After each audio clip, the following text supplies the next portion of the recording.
নমস্কার বন্ধুরা, আমি সীমা রান্নাঘরে সবাইকে স্বাগত জানিয়ে শুরু করছি আজকের রেসিপিটা। তো আজকে বানাবো করলা দিয়ে মটরের ডাল।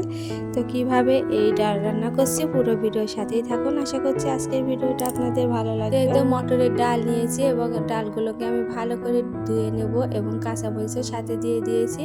তো জল পাল্টিয়ে আমি 2-3 বার ডালগুলোকে ভালো করে ধুয়ে নিলাম। তো ডালগুলোকে এবার প্রেসারে আমি ভালো করে সেদ্ধ করে নেব।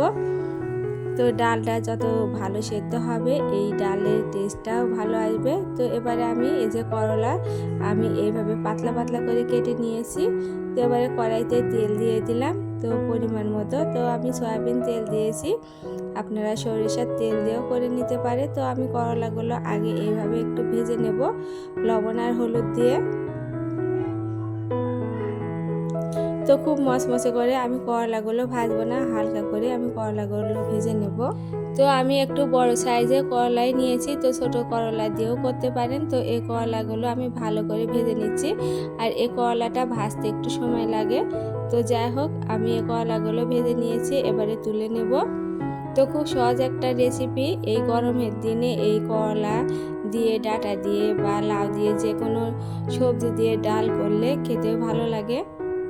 তো আমার করলাগুলো ভেজে নেওয়া হয়ে গেছে। তো ওই কড়াইতে আমি ডাল ঢেলে দিলাম।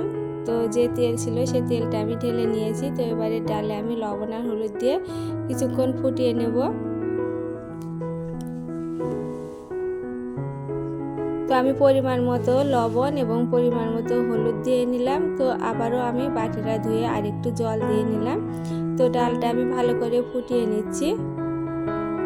তো ডাল যত বেশি ফোটাবেন তো ডালের টেস্টটা তত ভালো হবে। তো আমি এবারে ভেজে রাখা করলাগুলো দিয়ে দিলাম।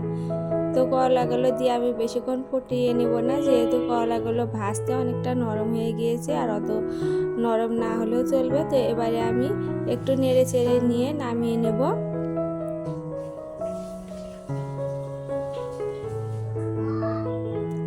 তো আবারও কড়াইতে আমি ফোড়নের জন্য তেল দিয়ে নিলাম। তো এবারে দিয়ে দিলাম শুকনো মরিচ। তো শুকনো মরিচ লাল হয়ে আসলে আমি দিয়ে দিলাম 5 ফোড়ন। তো 5 ফোড়ন দিয়ে এবারে ডালটা আমি ঢেলে দিলাম। আর যত চড়া হবে ফোড়নটা ডালের টেস্টটা তত ভালো আসবে। তো এখানে আমি কোনো আদা জিরা কিছুই ব্যবহার করি না, শুধু করলা দিয়ে আজকে এই মটরের ডাল। তো উপরে আমি সামান্য ভাজা জিরের গুঁড়ো দিয়েছি, তো সেটা স্কিপ হয়ে গিয়েছিল। তো আমার ডাল রান্নাটা হয়ে গেছে।